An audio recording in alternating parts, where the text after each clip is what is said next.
house on Jackson Street.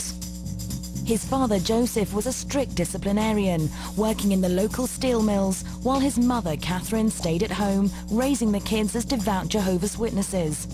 Early on, she discovered that Mike possessed a unique talent. When Joe would go to work, we'd just sing folk. By the time Thriller was honored with 9 Grammys in 1984, Michael Jackson had achieved more than he could ever have dreamed of. He's not only an amazing songwriter, he's just an amazing performer, and when he's on stage, it's like, how can you top that, man? He's just great. But there were 2 sides to Michael, the veteran performer and the uncomfortable 26-year-old. Indifferent with girls, intrigued by boys, and so insecure of his self-image that the early 80s saw him changing his face. He had a song called Man in the Mirror, Change, and that's what he tried to do. He tried to change. He tried to change what he saw in the mirror, because he obviously didn't like himself, even though he was a big star. You're saying you've only ever had 1 piece of surgery on your nose? 2. You've had 2? As I can remember. As his face showed obvious signs of cosmetic surgery, Michael's skin also got lighter in tone. He claimed to have vitiligo, a rare disease that turned him from black to white. They said I was putting on cream to make myself lighter. That's not true. I tried to talk to him a couple of times. And you don't need to change your color. No one knows what color you are. No one cares. You're Michael Jackson. You're a pop icon. You don't have to do this. He wouldn't respond. He would just turn his head. He'd just look the other way. He wouldn't pay any attention. Despite his achievements, Michael was a confused 26-year-old. After a lifetime of protection from the outside world and with little opportunity for socializing with children his own age, Michael was a boy in a bubble. I remember him telling me, listen, I've been all around the world. As a child, I never saw any of these places. Chicago looked the same as Dallas to me. I think the effect of being on the road that way created a very lonely person. The emotional development of this former teen star was never addressed. The priority was to keep delivering the hits. The albums Bad in 1987 and Dangerous in 1991 each sold almost 30 million copies, confirming Michael's global pop dominance. But while his music made him a star, it was his private lifestyle making the headlines. He used his fortune to buy the Californian ranch he called Neverland, filling it with all the playmates he was denied as a child.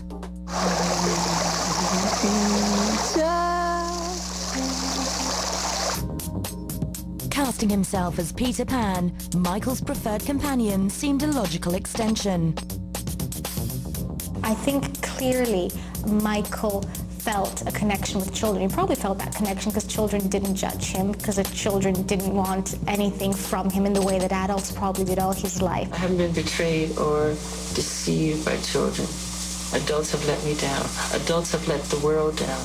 Michael's interest in children was plain for all to see, and few questioned the motives of a man who was worshipped by so many. He'd have a lot of parties, disadvantaged kids and boys, and that's all you would see is just like little kids, primarily, little boys.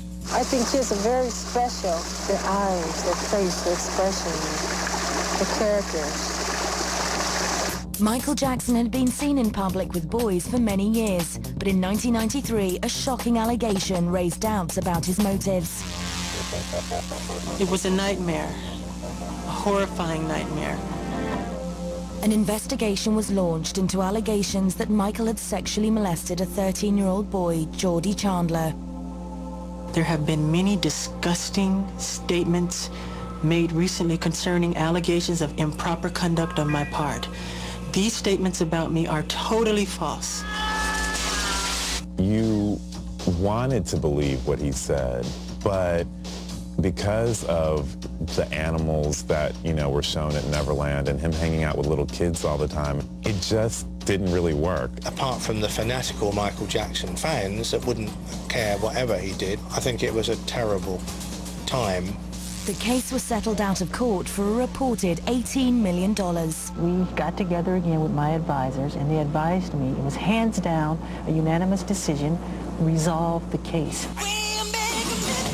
Shortly after the settlement, news of Michael's marriage to Elvis Presley's daughter Lisa Marie was met with cynicism and disbelief. I'm not going to marry somebody for any reason other than the fact that I fall in love with them, period. I think cynics might say, you know, it might have been a case of damage limitation, that right after the Geordie case, he marries a very high-profile, beautiful woman. But having said that, you don't know. Nobody thought this would last. Their relationship didn't last long. After only 20 months, the couple divorced. I just figured, nah, I ain't gonna last anymore. But it was fun while it lasted, right? In 1996, Michael married again, this time to his dermatologist assistant, Debbie Rowe. Before their 1999 divorce, she gave birth to 2 children. I think Debbie Rowe was just strange for everyone, because, again, he went from, I think what would have been considered a classically beautiful woman to a woman that clearly he was out to impregnate, to have his children. That's what it felt like.